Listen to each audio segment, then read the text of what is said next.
like to recall your memory that when the migration crisis erupted 2015, there was many discussions at that time in the European Council among the leaders, how to treat it.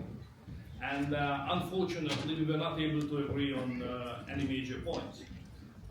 And there was a danger that the whole system of European Council operational basis, which based on not the majority decisions, but somehow to find common approaches, especially on strategical issues, will fall apart. And then we decided, led by Angela Merkel, who made the proposal, that regardless what is the regulation, procedural regulation, how to create migration regulations for the whole European Union, regardless what is the wording of the law, we make let's say, an oath, a common oath, that we will not make any strategic decision on migration only on unilateral, only on unanimous decision making process. And we kept that promise for around 2 years, and then some countries, basically the major countries, became annoyed, and they decided that whatever was the promise, not to create on majority basis any regulation, they will do it. So the agreement was broken, and the majority of the countries created bulk of resolutions, which was the first majority-based regulation of the migration crisis, migration pact, as we call it today.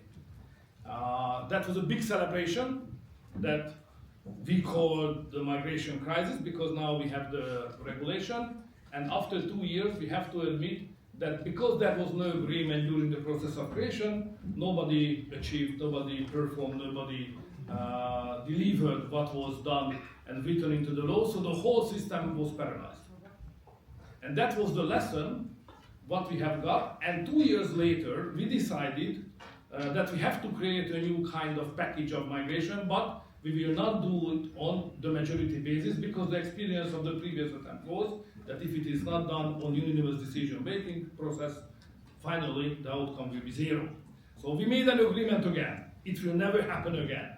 But after 1.5 to 2 years, the big countries decided that we have to do something, probably because of approaching the European election, and they said whatever was the promise, we are not ready to keep it anymore, so we will create the new migration pact on a majority basis again. And they did so. This is the migration pact what we have today, which Poland, Hungary, Slovakia did not accept, and some other countries remain absent. And it's questionable how it will function. And my point is that the end of the story will be exactly as it was several years ago. If that kind of strategic regulation of European Union is created not on a unanimous decision system basis, but on the majority one, finally the whole process will not work and the whole package will be paralyzed. So that's where we are exactly. So sorry to long one more remark, probably, which is the core of the stance of the Hungarian government on the migration issue. So whatever good ideas will come up, whatever nicely hammered out and sophisticated regulation you can create, you can't avoid to have an answer to the number one question, and this is the most important question. If you're not clear on that one, all the other questions remain unsolved. The question is whether those who would like to come to Europe can stay in the territory of European Union and waiting for the permission, or they have to stay out, waiting outside till the decision is done by the European or national authorities, whether they can come or not. This is the red line. If you are not brave enough to say that everybody has to stay out till the decision is not done, if you're not brave enough to do that, whatever regulation you create, it will never work. That's the Hungarian experience. And I'm not saying any more on the misery of Hungary, which is now third or fourth time is quoted to go to the European Court because the Commission decided that the Hungary regulation, which based on that principle I just have quoted here, is against the European law, and we are punished and we are pressured and blackmailed and that's on. So it's going on still. Some decisions will be done by the European Court soon, which is not very likely in favor of Hungary. But we stand and fight. That's all. Thank you very much.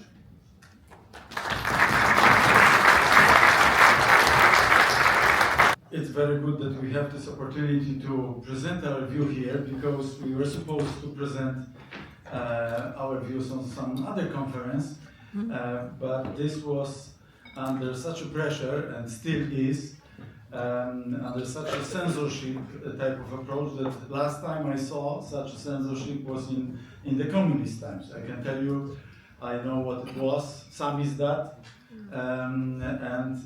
you know, freedom of speech is really in jeopardy. When I see what is going on here, it's unimaginable. So it's good that we can gather here, but maybe next time we won't be able to express freely our opinions. In particular, if we are not particularly in the mainstream of some issues. And let me start my couple of comments to put migration pact into some other context, in some other bigger picture.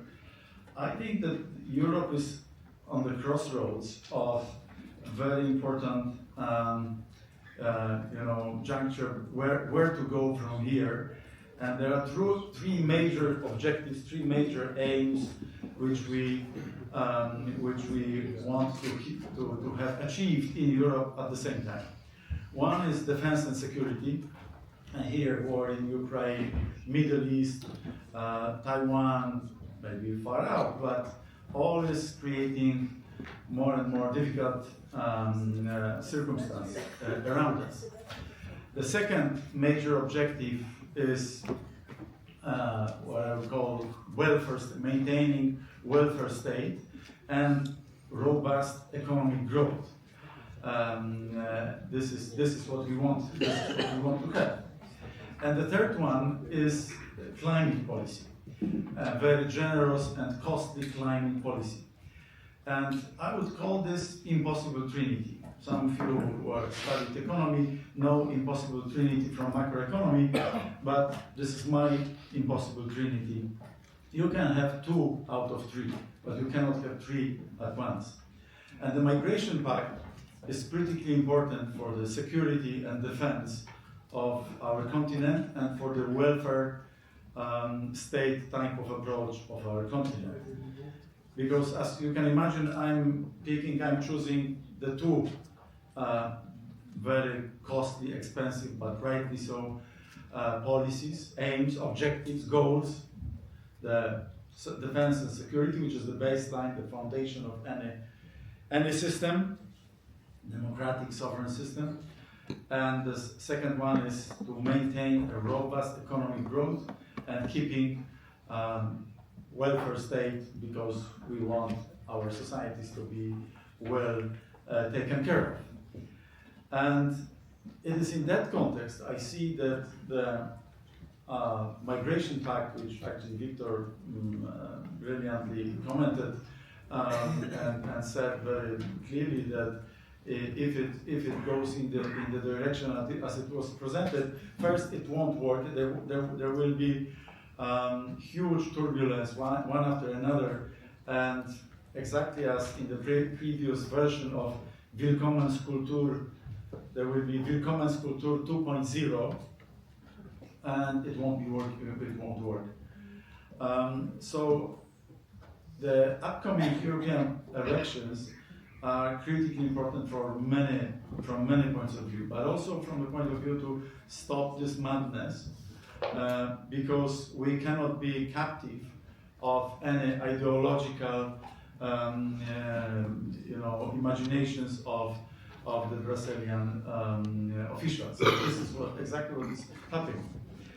As it happens, I also went through this exactly the same. I have déjà vu, because in 2017, 18, 19, we went through this. Here, 5 a.m.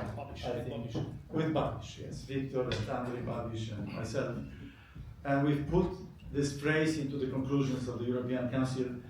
All the decisions have to be voluntary and unanimous. So we have to if anybody who would like to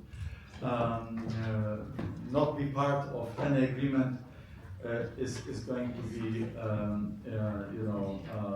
let alone. This country can take decision on its own footing, and this is why I think that we're approaching this moment where we can say the migration pact can be this dynamite which is going to blur, which is going to explode in the middle of Europe, and this is why it is so dangerous. I'm looking at this truly from the point of view of keeping the European Union together and making European Union stronger, not weaker. This is why I believe that this is such a madness which is going on. My last point is that of external borders.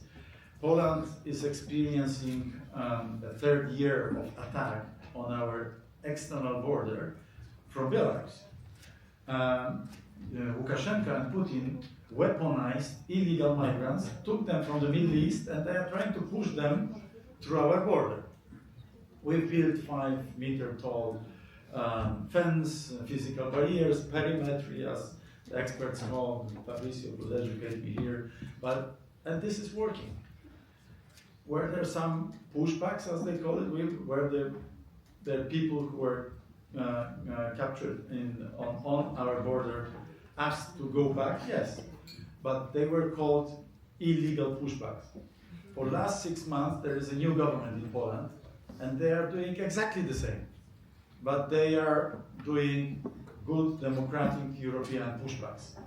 So don't be worried anymore. NGOs are taking care of those illegal migrants because now the pushbacks are legal, European, fantastic, and smiling all together. This is to show you the hypocrisy of all the policy, including the migration pact, but also how dangerous it is to let liberals and leftists manage this agenda. Thank you.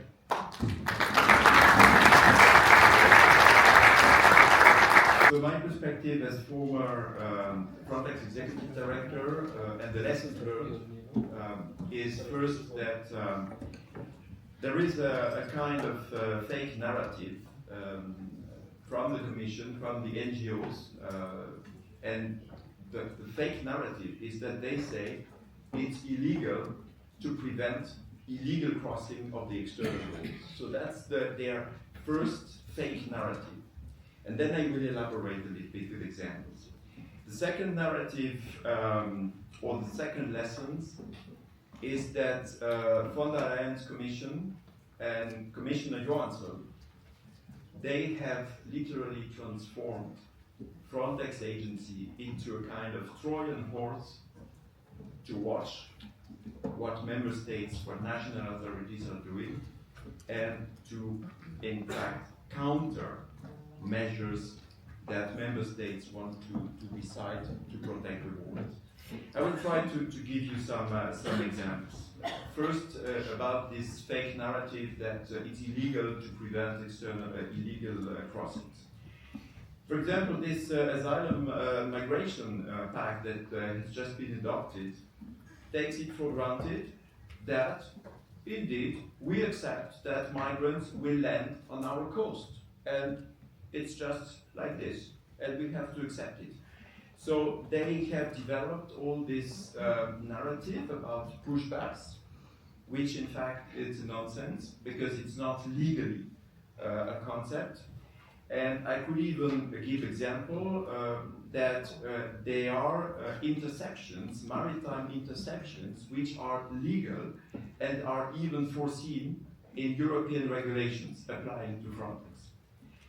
There are also different examples of situations where, as executive director of Frontex, I wanted to envisage disembarking rescued migrants in third countries. And I was told by Brussels, no, and also by NGOs, no, there is a reputational issue, you are not allowed to disembark migrants, even if you rescue them very close to the North African coast, you have to bring them to Europe. And that's why some were saying, what is this Frontex agency? Is it a taxi service for illegal migrants? So that was about this narrative that it's illegal to prevent illegal crossings. And the second, let's say, lesson learned from my perspective about the Trojan horse. And here I can give you example of prime ministers involving your countries. There was a fundamental rights officer at Frontex who tried to convince me, and this is a paradoxical situation, because I was forced to withdraw somehow from Hungary. I was forced by the Commission and by NGOs. And suddenly the fundamental rights officer told me, you know what? You should develop some activities in Hungary. And I said, why? You were saying I should not, and now you say I should.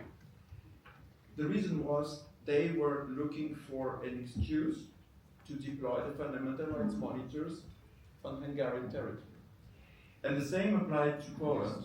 There was a kind of Poland bashing under the time when your leadership, Mr. Morawieczki, and the Commission tried to convince me that I should start an operation at the Belarus border, while in fact I didn't want to start an operation because I knew that what the Polish border guard was doing was a very good job, and I didn't want to bring all the NGOs to the Polish-Belarus border.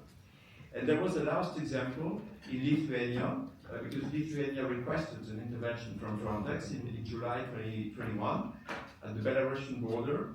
And there was a monitor, fundamental rights monitor, paid by Frontex but not recruited by me, who went to the radio station, radio program in Lithuanian language in Lithuania, saying that the Lithuanian law was illegal, that the Frontex operational plan was illegal, that we should let all the migrants in. So as a conclusion, I would say first, what can be the way forward? First, there are elections soon. I decided personally to join Rassemblement National in France. So I hope that we can have as many seats as possible and that we can reverse all the narrative that is now prevailing here in the Brussels bubble about migration and other topics. And I think that there were also a group of member states that signed in January 22 the so-called Vilnius Declaration, and this was 13 or 14 member states, and they said that they were not supporting the Commission narrative, and they wanted to have strict border control, and they wanted at that time to support me while I was politically attacked because I just wanted to protect the borders. I would like to all ask to remember back how the whole story started, because without understanding how this whole story started, no chance to understand why it is going on. What is the reason behind the phenomenon which was described by three of us. And that's the point I would like to bring into the discussion, the name George Soros. George Soros. Don't forget about it. NGOs and so on. I know it's sensitive, and not all of them are as much street fighter as we are here. And probably it's sensitive for many of you to speak about it, but we have to. And I just mentioned it because I do remember very much how this so-called Soros plan has started. Don't forget that what's going on migration issue was exactly as written and described and planned and published by George Soros by his own name. So he published in an English language the program. So we are regularly accused that we are anti-Semite bloody guys, and we just out of blue creating some false stories about this whole thing. But it's not the case. We are very realistic and very reality-based guys. And I do remember how Mr. George Soros published his plan in English in a Project Syndicate publication. It was done 2015 September 26th. And he published a plan. He said that I'm quoting, here are the 6 components of my comprehensive plan. I just quote 2 or 3 points of that. First is, he said very clearly, 2015, that, quoting again, EU has to accept at least 1 million asylum seekers annually. That was the first point. Second, he said, adequate financing is critical. And he proposed to issue long-term euro bonds for financing the migration crisis and the migrants' social and welfare taking care when they arrive to the European Union. And another point which is very important for Hungary, which is involving the territory of Hungary directly into this program, he said that, quoting them, safe channels must be established for asylum seekers, starting with getting them from Greece and Italy to their destination countries, which means to bring them to Greece, to Hungary, and then have them to go to Austria. So don't forget that what we are speaking about is not an accidental stories, not a bulk of 10 years of accidental stories. It's a plan which is going on. It was written, it was published, it's known. So we are fighting again an organized gang called Empire of George Soros, NGOs, who are just supporting everybody who is transgressing our legal system and our regulation, and financing illegal activity against our nation. So this is why the story is not just about migration, but it's about how this European Union is working and how George Soros was able to captive the main positions inside many institutions of European Union, buying out MPs and other leaders, and in order to execute the plan which is written, and it's against all the Christian and nation-based political forces. It's against us. It's about how to change Europe and how to eliminate and push aside all the Christian, conservative, national-based political leaders and voters from the European Union decision-making bodies. So this is the migration about, not just about migration. Sorry for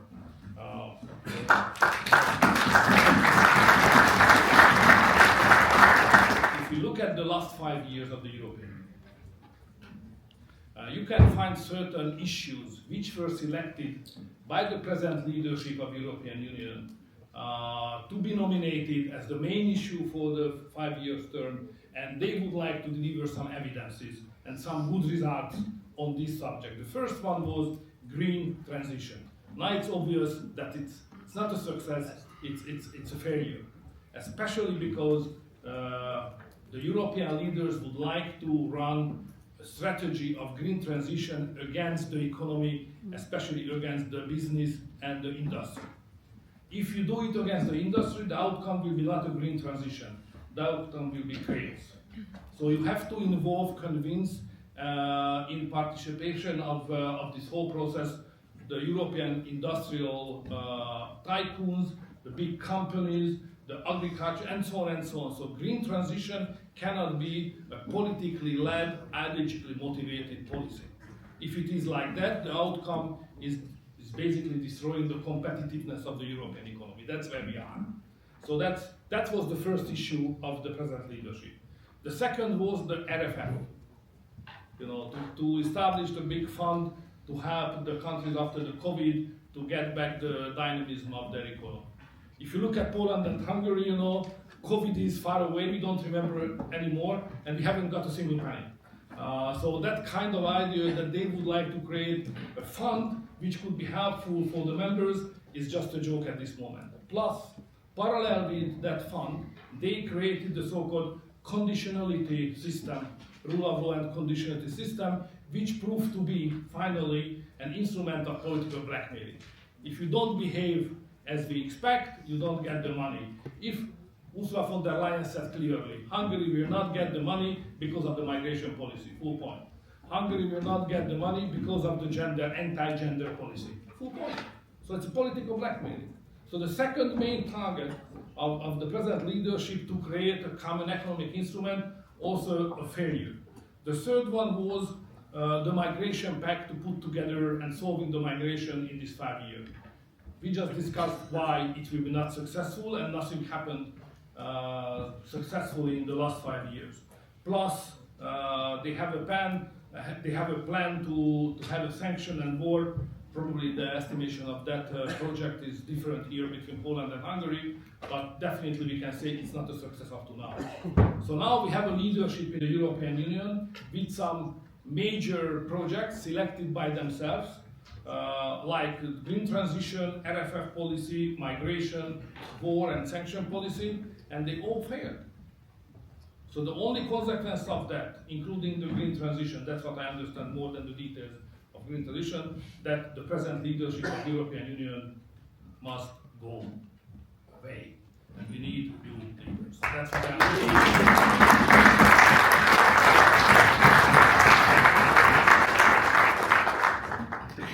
Thank you very much, sir. Mr. Morawiecki.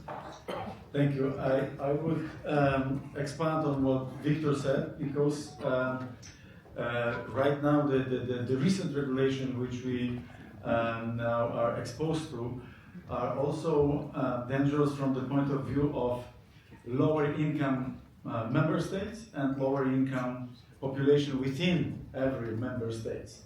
Because losing competitiveness is one thing, making zero effect on CO2 emissions or close to zero effect on CO2 emissions across the globe, because we are only in Europe responsible for 8% or 9% of the total emissions. So if we reduce it by 10%, 4 coal mines are opened at the same time in China, and it equalizes all the efforts.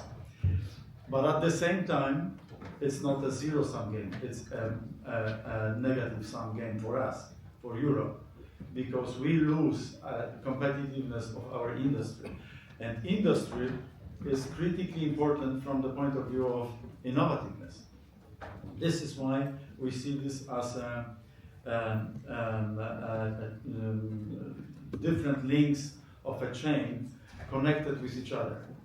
And this is also why we look at this from those two perspectives, social and economic. Social is this recent regulation, recent directive on housing and on transportation. Lots of millions of Poles were persuaded last couple of years to exchange their ovens into gas ovens.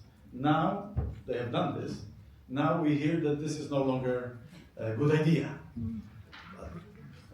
They have made this investment on their own, supported, not supported. But 5 years later, it's not anymore a good idea, because we have to go even more green, as they call it.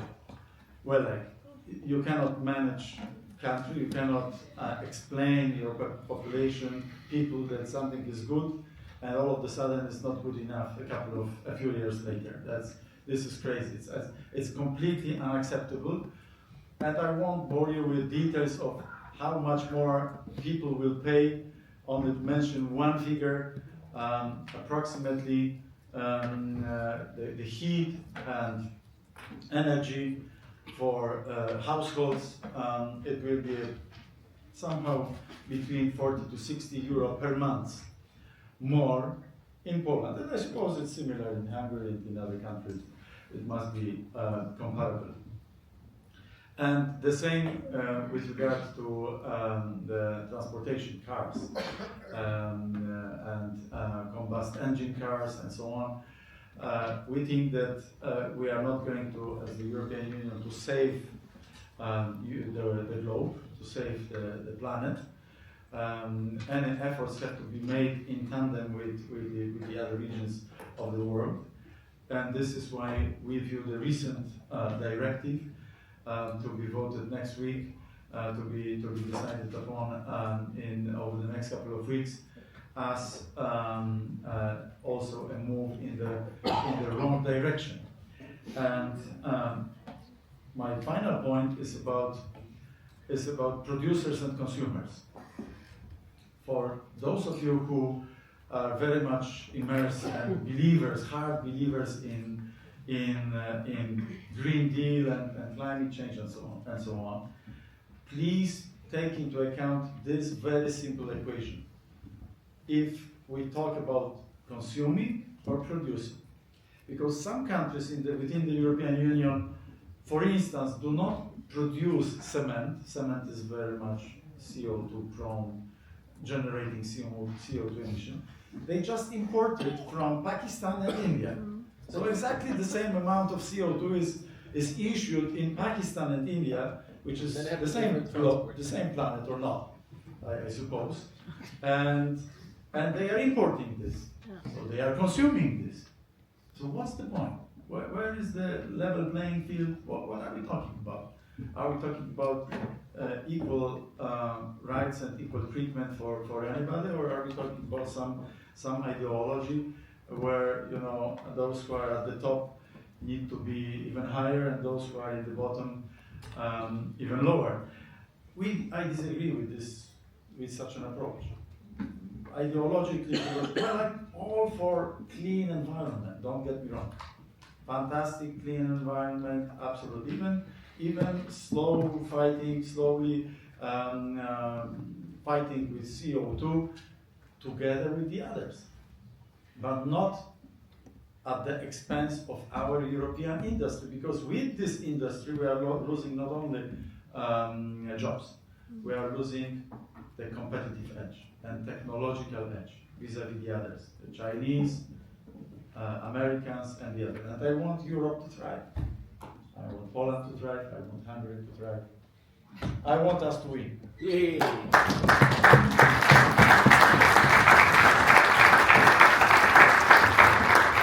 forget that what the bureaucrats doing here, many national bureaucrats start to like it and doing at home. So it's not just about the question what kind of bureaucrats should act, the national, local one, or the Brusselian one, but the question of freedom. Any bureaucrat should act at all. So I would not like to deliver here primitive approaches, but probably sometimes useful, but we are discussing about housing. It's difficult for me, as a primitive guy anyway, who likes freedom, to understand why, if a German or a Polish man would like to have a house somewhere in the countryside, and national bureaucrats coming out and saying, no, the energetic requirements is not good, you can't use that, you have to pay for that kind of license, what's going on? So it's not just about national and Brusselian level, it's about basic freedom of the European people. We are too over-bureaucratized, too much. So the green transition is good, we like clean energy, we like clean surrounding and nature whatsoever, but we are losing step by step our freedom to so-called rational bureaucratic regulation. It's not good. It's not good neither. Sorry for interrupting. Why, surprisingly, the so-called progressive liberals and communists are so close to each other. Because they love central managed bureaucratic procedures, They love it and they believe it, instead of believing freedom. So this is probably a more important division line between the European forces, freedom, non-freedom, than the traditional ideological approaches as we were understood. So be careful, progressive liberals and communists behaving the same way. In our societies in Central Europe, the ex-communist guys very easily converted themselves into liberals, So it has a reason of that. Look at what has happened just here today in Brussels with the other meeting, I think there's a leftist liberal something leadership of this city. Socialist. Okay, and they behave exactly like the communists, The speech of freedom is not a value anymore. So be careful with the liberals as well. That's because they could be behaving like that.